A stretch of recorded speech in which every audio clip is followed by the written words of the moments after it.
And once my skin clears up and I lose 20 pounds, shave my legs, and learn how to properly do my eyebrows, and get a whole new wardrobe, comb my hair, and become mentally stable, it's going to be over for all of you. Hey, what's going on YouTube? So today I am going to be turning 3 to 5 inch locks into 6 wicks. Please help me get to 1K by subscribing to the channel. Like, comment, share, do whatever you gotta do to get the awareness out that I am here.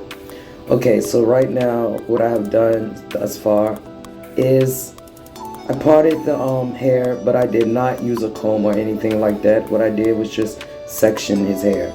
That's it. I didn't part it or anything. I didn't want to take scissors to it and cut anything in half or nothing like that to make the part straight. I just wanted it to look natural and be natural. Okay, so I had the towel because he had some type of oil in his hair and it was making it like slippery. We washed the hair twice and it just wanted to just be like really in there. So we just keep drying it and things like that. I'll be editing those parts out. So when I start, as you can see, I have each part or each section rubber band, and then I will start to use my tool. So the tool that I'm using is a 0.753 prong. I like this tool, but I like the 0.5 prong more. The only thing with that is that the 0.5 prong, well, the 0.5 crochet tool, that one kind of sticks you a lot. As you can see, I got a band-aid on my finger because I'm doing some dreads. So I make lock extensions and I kind of stick my first finger and my thumb a lot. I got some thumb sleeves and finger sleeves and stuff. But I mean, sometimes when I'm ready to do the hair, I just go ahead and just, do it. And so I just be real lazy to get the to get the covers for my fingers. I'm gonna work on that. As you can see, how I'm doing the wick. Yes, I am doing the root of the wick, but I also go downward, like towards me, if that makes sense. I never go upwards. I try to go down the wick. I try to stay in one direction because over time, as you see his hair grow, you will see his wicks, form, and then they will be like really even.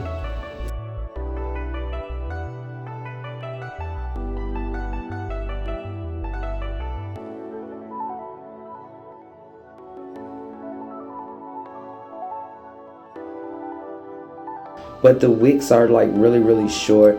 They're like 3 to 4 inches. He got some that is longer, if they was like single dreads. Oh, that's just me showing what tool I was using.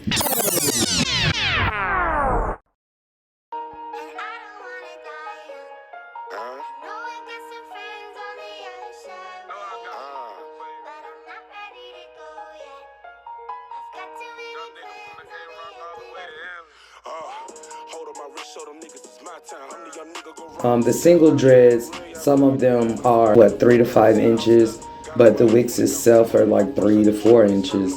I measured them with a white, a white taper thing or something like that. I don't know, but you can like get the length and the width of things with it. So yeah, so now as you can see, I already got 2 in. I will work on those 2 afterwards.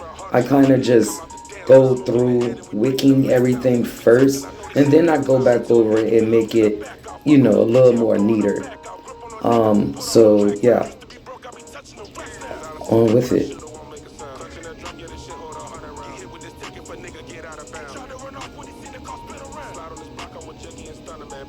As you see, I gotta stand up. I had to stand up because the way I was positioned, I could not reach and go around it. The most important thing that I feel like you need in the wig is for it to be rounded. Some wigs get flat, and that's okay because wigs get flat, you know what I'm saying? I'm not saying that they're supposed to get flat, but wigs do get flat. If you look at Rastafarians and things like that, and you see their hair. Not all of their wicks are rounded, not all of them are neat and things like that.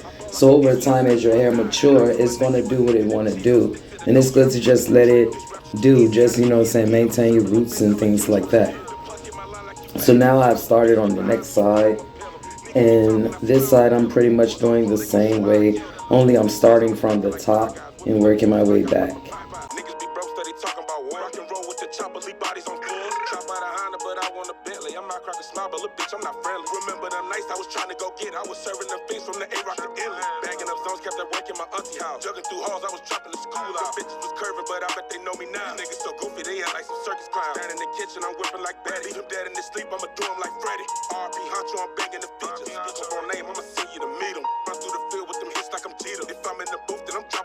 Also, the music that's playing in the background is him. His name on YouTube is Corleone1960.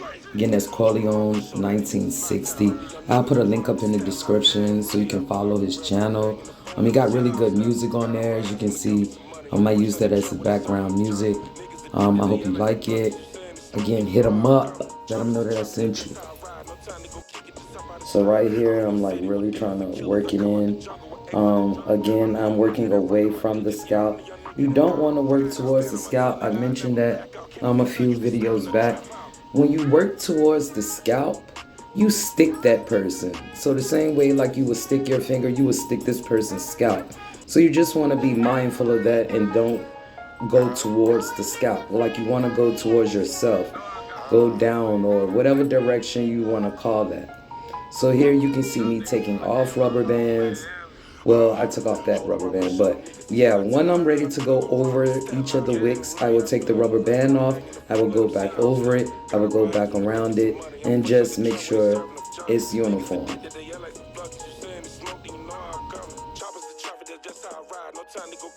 Here I'm back to the other side, working out the other side without the rubber bands, just to finish off the look.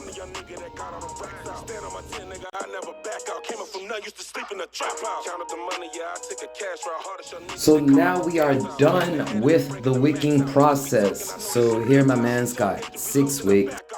Everything is all good. The bottom part, he had it cut some type of way or something, so we're going to just let that grow out.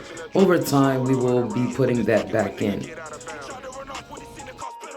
Okay, and also in his front section where my finger is at, it's like his stress spot. He said that he over twists right there, or either he scratched right there or something. So I told him to get some like tea tree oil, something like that. You know, that would help with the itching and things like that. And it'll also be good for his scalp. Just lightly use it. Some people just not mindful of how they use oil and stuff in these locs. This hairstyle is instant and don't need oil because of the tool. Thanks for watching.